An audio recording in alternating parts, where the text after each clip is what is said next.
If you're losing attacks or upgrading and buying the wrong gods, or maybe you're just wasting gems, don't worry, we all started here. Stick around, because in this video, I'm going to show you the 5 things that would have saved me days, or even maybe even months of frustration. Alright, let's hop right into it. Number 5, we got how to use like the basic gods abilities. So like just like basic use of them. For example, like let's say Aphrodite's ability, charm units. If there's not a lot of troops around, or if there's certain troops that can't be affected by charm units, for example, Ares's warriors, those guys are not effective by charm units, you probably shouldn't use charm units.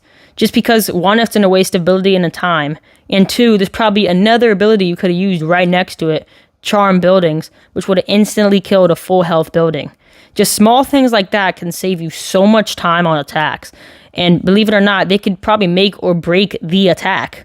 Just because if you will use abilities effectively, that's really how you win an attack. So if you're not using charm units, or maybe you're using charm units at the wrong time, when maybe there's not a lot of troops in there that can be affected, like regular academy and archery troops that need to be affected by charm units, then there's no point in using it, because it's just complete waste. And that's one of the small things you can do to just, slowly improve your attacking. And for example, even better, for certain challenges, there's ability order. And not a lot of people actually know about this, but it's whenever you have more important abilities, because obviously not all abilities are created equally. Some abilities are better than others.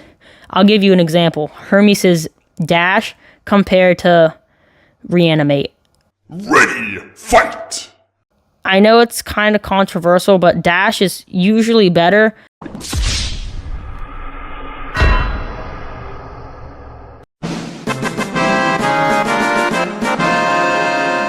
Just because it can do more of what it's intended to. It's intended to, like it says, rapidly attack all enemies in a target area. If you target it on a temple, it's going to attack the temple. It's going to prioritize destroying the temple first. Then after it destroys the temple, it's going to destroy everything in that temple's area, which is actually a really strong ability compared to reanimate. I mean, it does what it asks. It reanimates the dead to fight for your side, but it's not nearly as good as some of the other abilities. So you'd want to put that before you use Hermes' ability, so because that way in challenges you can start double stacking.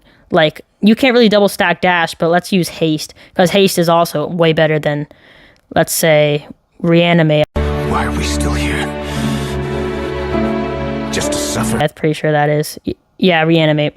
And it's so much better than, haste is so much better than reanimate, so you'd want to use haste so you can hence double stack it.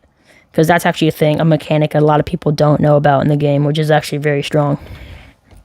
Alright, now moving on to number 4, we got how to use the Kraken.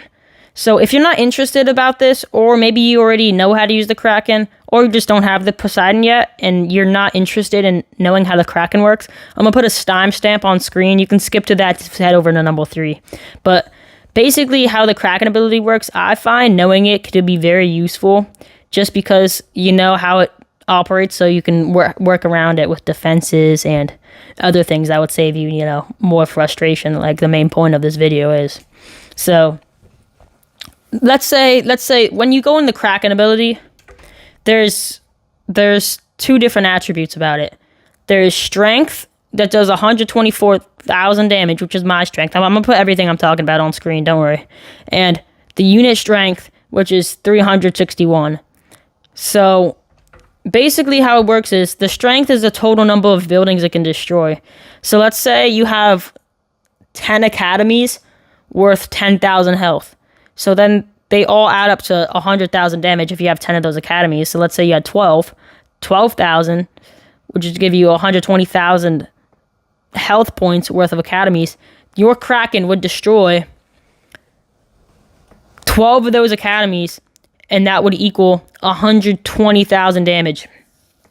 And it's really good to know that, because it tells you how much the Kraken operates. So if you're upgrading it, like, oh yeah, That's how that works. And the good thing about the strength is if you have it rounded up, so if you have it 126 instead of the 124 I had, it will actually round up. So let's say there's not, it can't hit the exact 126 that it can. It will go for, maybe it'll round up to 130 and it will attack another academy.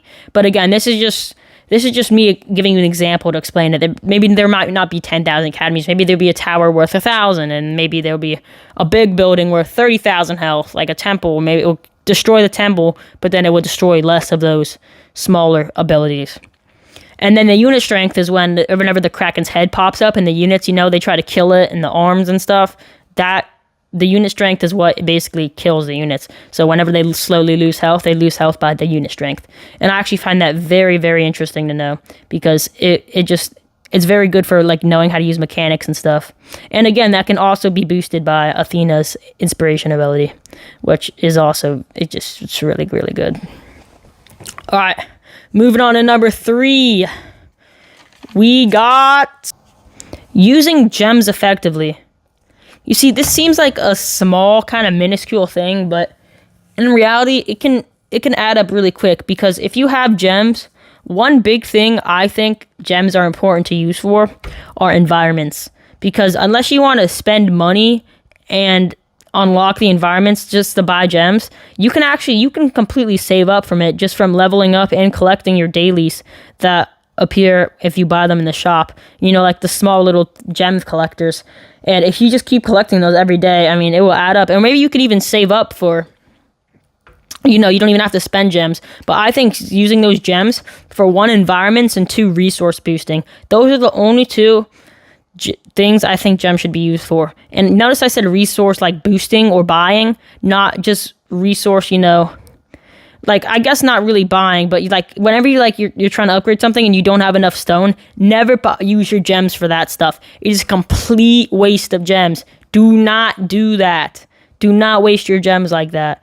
It would be so much easier for you just to go to your daily challenge and then double. Well, let's say you can only make it to like 45, so double it right at 40, and it will save you so much gems to just double it like that. It only costs you 25, and for me, even using those 25 gems, it saves me like so much money, because I use 25 and it gives me like 150 million, like 1,500,000, and it's so good, because then I have all those coins or stone, whatever I'm looking for, and I didn't have to pay the outrageous cost of the gems.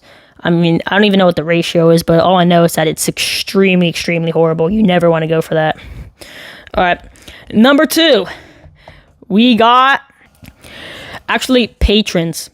So patrons is actually an untouched topic, and it's not really like people. No, I've never actually seen a video made on Gods of Olympus just about patrons, because it doesn't really exist. So I'll be the one to tell you. So let's say you wanted, because when you're buying a patron, it doesn't tell you if they're permanent. I personally thought they were permanent, and I was just too scared to buy a patron. I was like, oh yeah, what if I don't like it? What if they're a bad god? But there was no guides on patrons when I looked at it. Here's a good patron. I guess here's the thing about patrons. Patrons are not permanent. You can switch them whenever you want.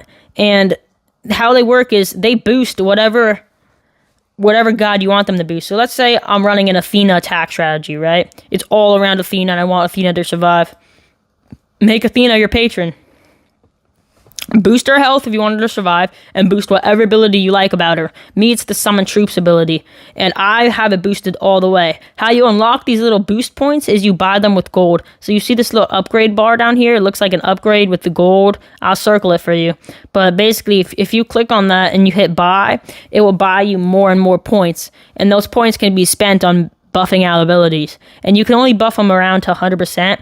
And if you want to know what it does, you just tap on the ability like this, summon hoplites, and it boosts, and you can see how good it is, because it boosts the units by 39 to 78, which is really good. And you can tap on this. So if I have her boosted on hoplites and health, so if I want to tap on the health, see how much health she has, you see there's a 27% increase, and she has 90,000 health, but with her health boost I have on her, she has 24,000 health, which is obviously a good increase.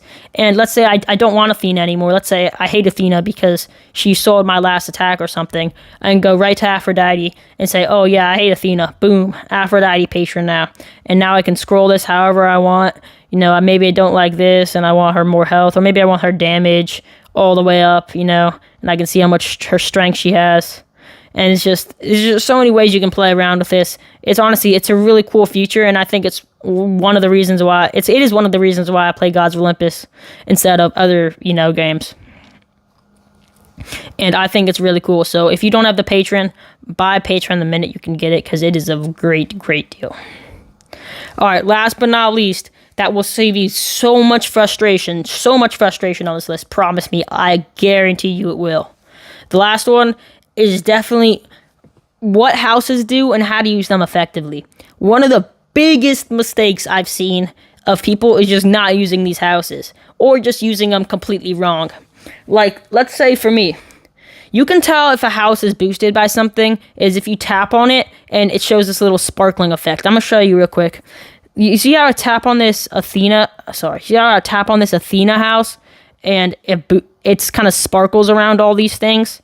That means it boosts all of them. So what the Athena house does is it boosts health. So it's boosting the building health of all these buildings. And it's just small things like this, like using the houses effectively. You could call it small. I don't really say it's small just because of how much of an effect it has and knowing what those houses do. Because you can prioritize what temples you go for, and you know, like, let's say there's an Ares temple, but I don't have it. Let's say there's Ares temple boosting, like a flame tower, or like, and it's really dangerous. You destroy that Ares temple, all those, you know, Ares temples gets knocked out. Or maybe you get confused with the Temple of Artemis, which is a ranged temple. You get confused with the damage temple, which is Ares's, and then you're just kind of, you know, you're like, oh, should I destroy this? And it just messes up your whole attack strategy. So if you know which ones to go for first, like let's say you want to go for Artemis because you don't like her range boost, like boost all like the building's range, destroy the Artemis temple, and boom, all the range boosts are knocked out. So if you know what each base does, you can like prioritize your attack. And it's so much better. If I were to explain all of them to you, this video would be 30 minutes long, and I'm not trying to do that. So if you really want to know, I'll be making a video on that real soon. Or you can just, better yet, do it yourself. Go to each individual temple and just hit info.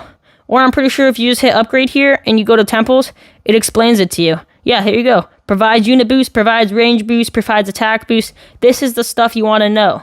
These just information that will help you and just save you just so much frustration of like, why can I understand this game? Even with challenges, if you're being frustrated with challenges of going to YouTube videos and trying to look up challenges, don't be independent. Figure this stuff out for yourself. Or like the Aphrodite temple. Boost units, so maybe you don't want the units boosted, so you destroy the Aphrodite temple to maybe, you know, stop the unit boost. Just small things like that, you know, just that's what you want to do in the game. You don't want to, you know, be super reliant on YouTube videos, because they don't get me wrong, are a great tool, but you shouldn't be so reliant on them. You should honestly try to figure out these abilities by yourself, and that is really what I am encouraging you to do. All right, before we end this video, I got an honorable mention, which is, you know, just knowing which gods to upgrade first. I would explain it to you, but I already made a video on that, the top 5 gods to buy or upgrade first, so you can go check that out. I'll leave the link in the description.